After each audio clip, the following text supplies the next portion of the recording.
Femi Adeyemi looked like every woman's dream. He was tall, dark and handsome with a confident smile. Femi wasn't just handsome, he was smart too. That was how he became the bank manager as just 35 years old. When he walked into the bank each morning in his neatly ironed suit, the female staffs in his office would steal glances. That was how handsome Femi was. But Femi had a wife, who many said was the luckiest woman alive. Her name was Ireti. She wasn't just beautiful, she was kind, respectful, and full of grace. She ran a small provision shop in front of their house where she sold all kinds of things. She worked hard every day to support her husband, not because he couldn't provide for the family, but because she wanted to contribute to their family. They both had two children, Mofe and Tola. They were the light of the family. They were polite, playful, and always full of laughter. To outsiders, the Adeyemi family looked like a perfect picture. Everyone in their church and neighborhood admired them. People would whisper words like, "See how loving that husband is to his wife.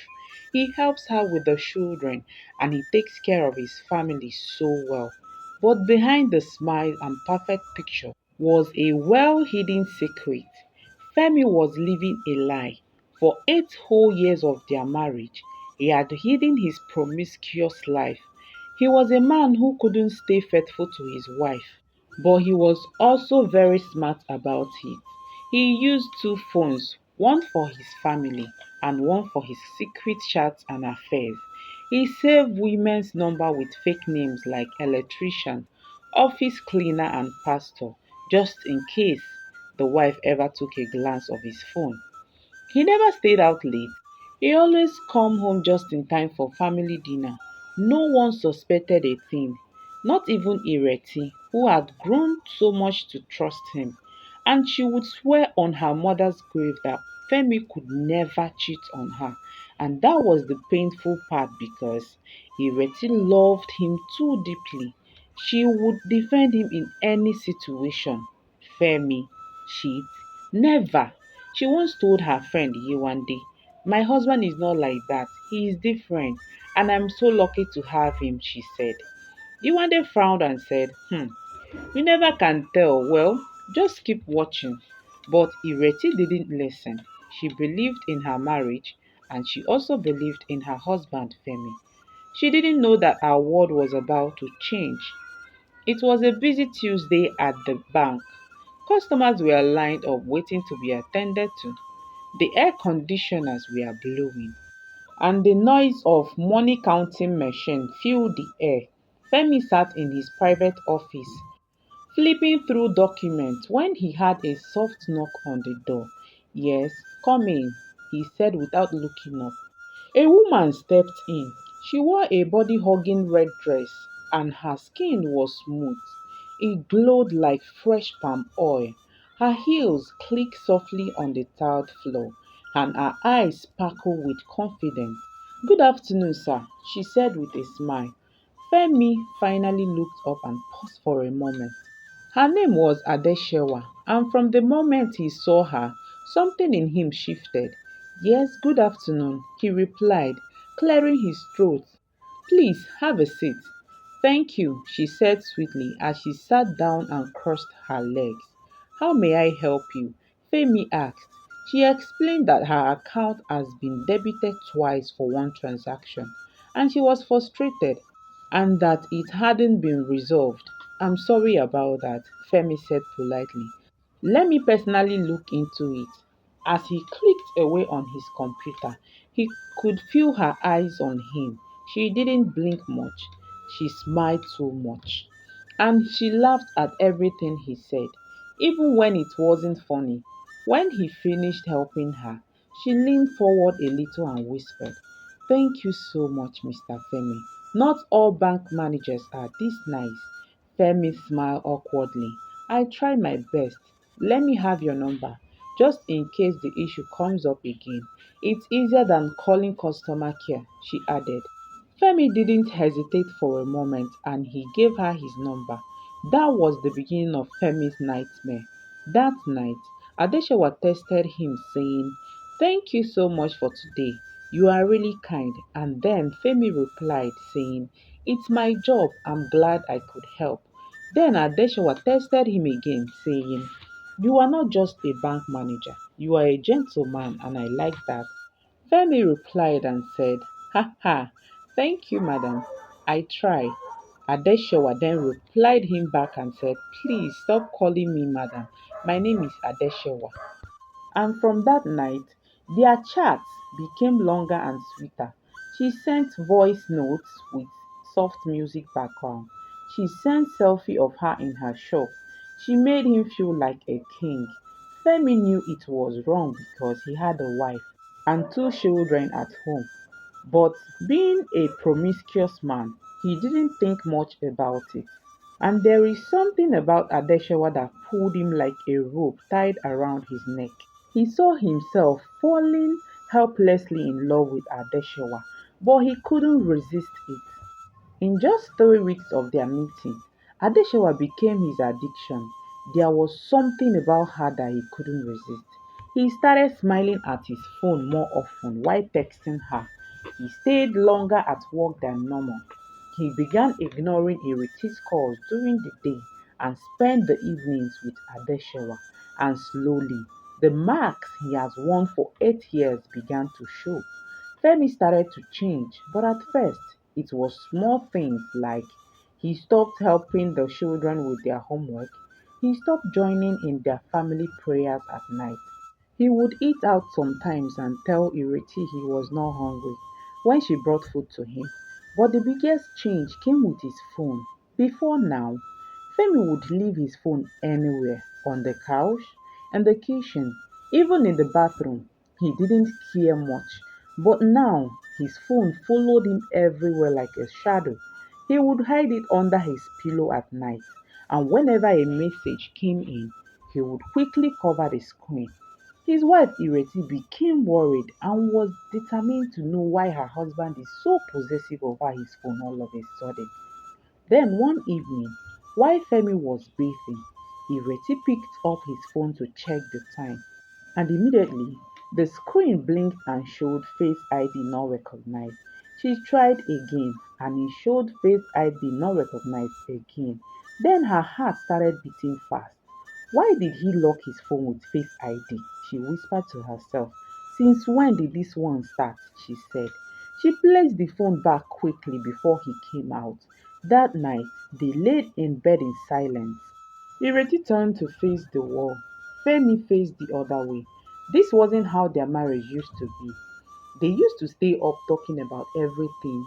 They talked about work, school fees, their future dreams, but now it was as if they were strangers in their own home. As the day passed, it got worse. Femi would leave the house very early and come back very late.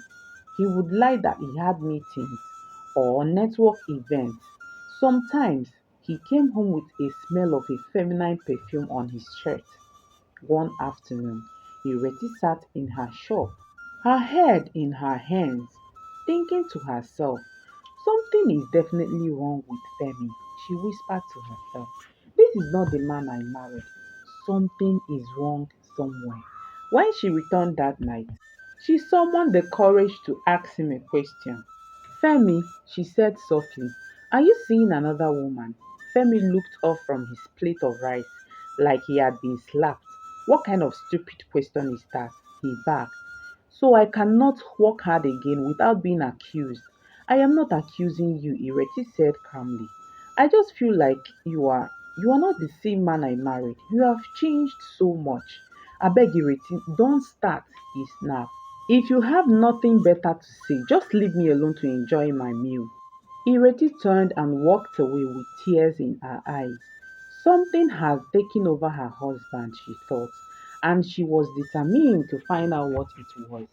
Ireti couldn't sleep that night.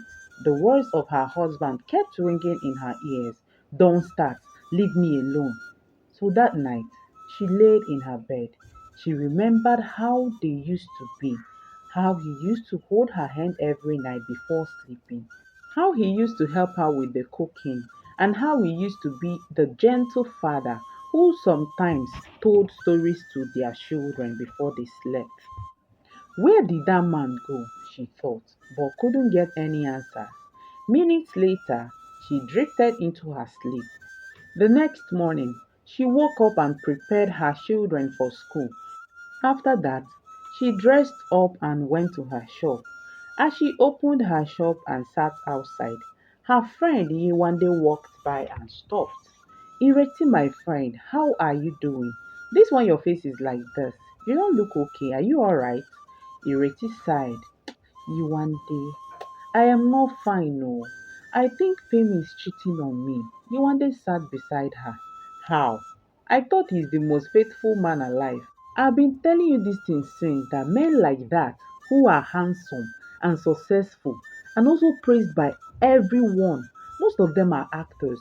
You don't need proof before vouching for them because most of them are not faithful. Yuande said, I want to find out the truth.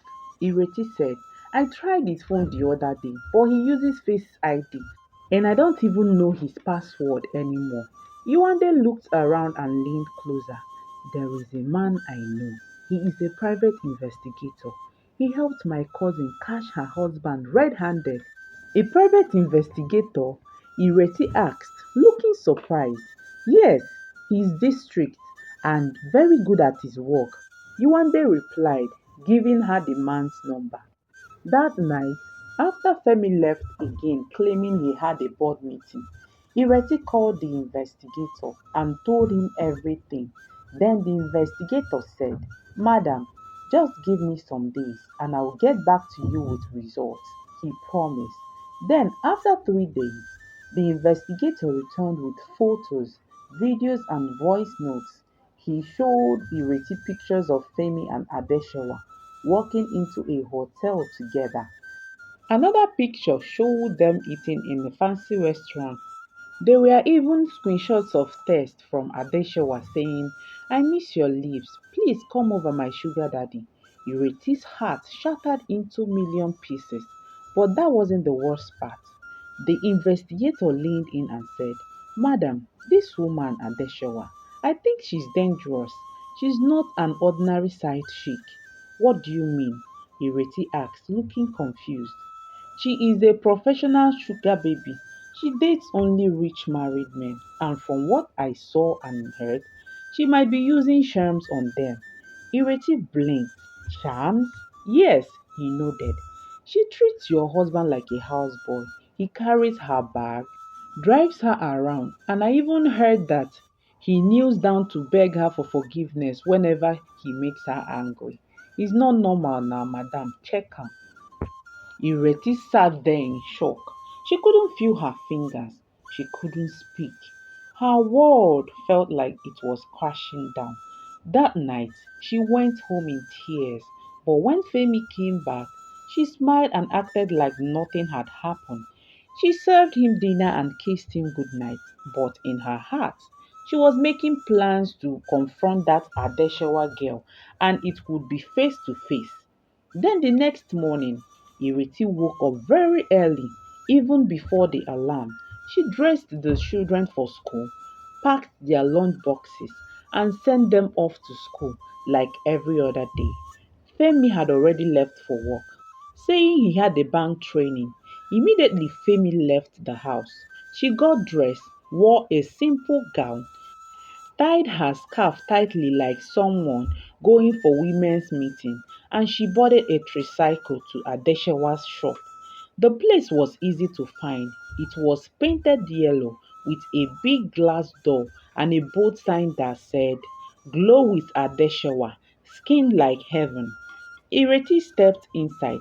Expensive perfume were lined in the shelves. Creams, lotion, body oil filled every corner of the shop, and a soft music was playing in the background. Adeshawa stood behind the counter with her phone in her hand. She looked up and smiled. Good afternoon, ma. Yeah, good afternoon. You are the owner of this shop, right? Ireti asked. Yes, ma. How can we help you? Adeshewa asked. You cannot help me. I came here to ask you a few questions. Ireti said. Few questions? What is that, ma? Adeshewa asked, looking confused. Do you know one Mr. Adeyemi Femi? She asked. Oh, she said, folding her arms reluctantly. So you are the wife? She asked reluctantly. I see you know who I am, Ireti replied with a cold voice. Adeshawa's smile turned into a dark smirk. If you came here to cry and beg, you are wasting your time. But Ireti stepped closer and said, I can see that someone have some guts. You think it's funny, right? You destroy people's home for fun. And you think you can be going around posing yourself like the professional sugar baby that you are. I bet you don't know what is coming your way. Adeshewa rolled her eyes and said, please, please, please don't lecture me. Just lecture your husband. He's not a baby.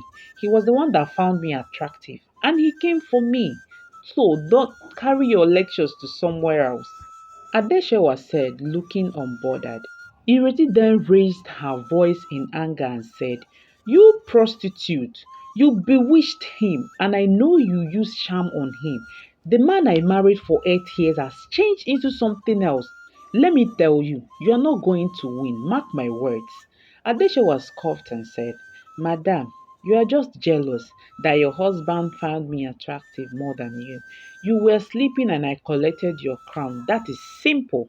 Ireti's hands shook, and then she leaned forward and whispered, stay away from my husband or else I will expose you. I know you, and I know you wouldn't want that. I know people, and I am not afraid of you. And with that, she turned around and walked out of the shop. Adeshewa stood frozen for a moment. Her boldness slowly turned into fear. She picked up her phone and dialed Femi's number. Baby, Adeshewa cried into the phone. Your wife came to my shop. She insulted me. She threatened me and she called me all sorts of names. The moment he heard her voice, it was as if some dark cloud covered his brain. She did what? He groaned. She said she would expose me. She even called me a witch. Baby, you know I love you. But if she keeps disturbing me like this, our happiness is finished, Adeshawa said, crying. Femi stood up. His mind spun. He could barely think straight at that moment. The charm on him was getting stronger. Then he said, what do you want me to do to make you happy? He asked, almost like a robot. Adeshewa's voice became quiet and dangerous. And then she said, you have to end her. That is the only way you can make me happy. Femi didn't even blink. He dropped his phone and rushed out of the bank. He drove on the road like a madman. His eyes were wild. His hands were tight on the steering. He had only one mission, and it was to kill his wife Ireti. But back at home, Ireti had already returned from Adeshewa's shop. Her spirit was boiling with rage. She didn't know what else to do. She paced the living room angrily as she thought of how to deal with Femi when he gets back from work. At that moment, she reluctantly turned on the TV to distract and calm herself down a bit. When the TV came on, a live church program was going on. A prophet spoke with fire in his eyes, and then he said, there is a woman watching this program now. Your husband is under a spell, and tonight he will come home and end your life. But God is warning you to leave that place now. Don't wait till midnight. Leave that house before it's too late. And all of a sudden, Ireti began to feel strange, and her hands began to shake. Oh, Jesus, Jesus, Jesus. She spoke with a trembling voice, and without wasting a second, she ran into the bedroom, grabbed a small bag, and packed clothes for herself and her children. She called her friend Yewande. Please, I'm coming to your house now. I can't explain, but I and my children need to stay away from the house for a moment. And with that, she left the house immediately with her children and went straight to Iwande's house. 20 minutes later, Femi arrived, looking wild and sweating breathlessly. Ireti, He shouted, Ireti, come out now! But the house was silent. He searched every room, but he found nobody. Then, just like magic, the charm left him. Femi's eyes became more clear.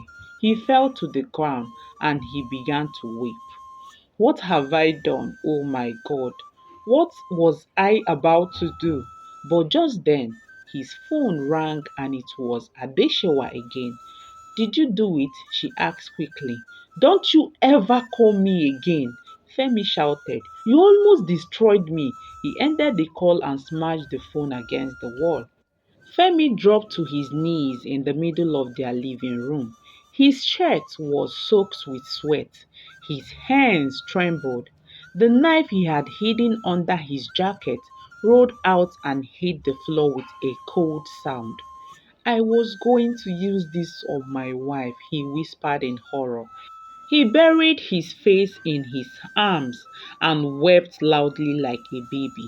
He remembered their sweet old days, the church wedding, the first time Ireti told him she was pregnant, the nights they danced in the living room with their children. How did he get here? I almost killed my wife, he cried. He crawled to the corner of the room and looked around. Her bags were gone. The children's shoes were not there too. The house was empty. Suddenly he stood up and rushed outside. He asked neighbors if they have seen Ireti, but no one has seen her. He checked her shop and it was locked. Femi started shaking. Where are they? He rushed back into the house and he held his family photo in his hand and fell to the floor again. God forgive me. I don't know what came over me. Please protect my family. Just then, his phone rang again. It was a new number. He picked up and it was Adeshewa again. Femi, her voice was soft and calm. Did you do it? Never call this line again. Femi screamed. You tried to ruin my life. You almost made me a murderer. Adeshewa's voice cracked. You failed me, you fool. And now it's too late. She dropped the call. Later that night, Adeshewa started to bleed. She tried to call her native doctor to see if anything could be done because Ireti was supposed to be her renewal sacrifice, but it didn't work out. So she called and called, but the native doctor didn't answer her call. She laid on the floor of her shop, blood pouring from her like a broken tap. She screamed, kicked, and cried for help, but no one came. Minutes later, the native doctor called her back. Hello, you didn't complete the sacrifice, he said coldly. You missed your blood renewal. Now the spirits are angry with you. You must pay the price. With that, he hung up. Before midnight, Adeshawa bled to death. She died alone and empty. The next morning, Femi dressed up. He looked like someone who had been in the rain all night. His eyes were red and swollen. He drove straight to Yuande's house, hoping that's where Ireti was hiding. He knocked on the gate loudly. Please, I just want to talk to my wife. Yuande opened the gate halfway and looked at him with disgust. So you came here after everything you've done. I just want to see my wife, please. Just for few minutes. I won't waste your time. Yuande stepped aside slowly.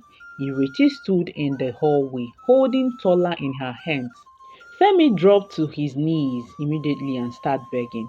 Ireti, please, forgive me. I don't know what I was doing. That woman, she used something on me. I almost killed you, but God saved you. I don't deserve your love. But please, I am begging you, forgive me. Ireti stood frozen, with tears in her eyes. Her lip trembled. She looked at her children, then back at Femi. Femi, she said, almost in a whisper, you wanted to kill me, the father of my children, the man I prayed for every night almost took my life. I am sorry, he cried. I've lost everything already. Please, I don't want to lose you too. Ireti sat down slowly. Do you know I left that house with only 1,200 naira in my purse? Do you know what it means to run away from your home with your two children, not knowing where to go? And you were coming home with a knife to kill me? Femi burst into tears again. I would never forgive myself for this. I am sorry. Please forgive me. I should forgive you.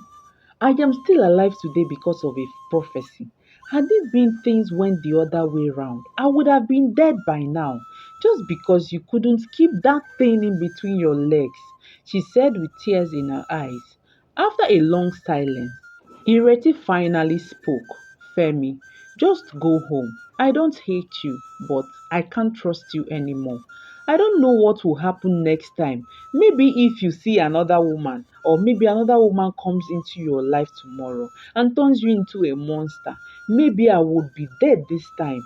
No, no, I will change, Femi shouted.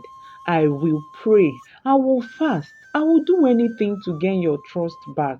But please don't leave me. I believe you, Femi, I believe you, Ireti said calmly, but from a distance. With one last look at his family, Femi slowly turned and walked away. His heart was heavy and his soul was broken. He had destroyed his family because of his promiscuous lifestyle. Femi returned to an empty house. The moment he stepped inside, silence of the house swallowed him and he wished he could turn back the hands of time. But the mistake had already been made. So Ireti and Femi went their separate ways, although they still had a peaceful co-parenting. Ireti couldn't bring herself to trust Femi again, and Femi lived the rest of his life in regret. Thank you so much for watching this story. And if you enjoyed this story, please don't forget to subscribe. Give this video a like. Share out this video to your loved ones. Till I come your way again with another interesting video. Stay blessed.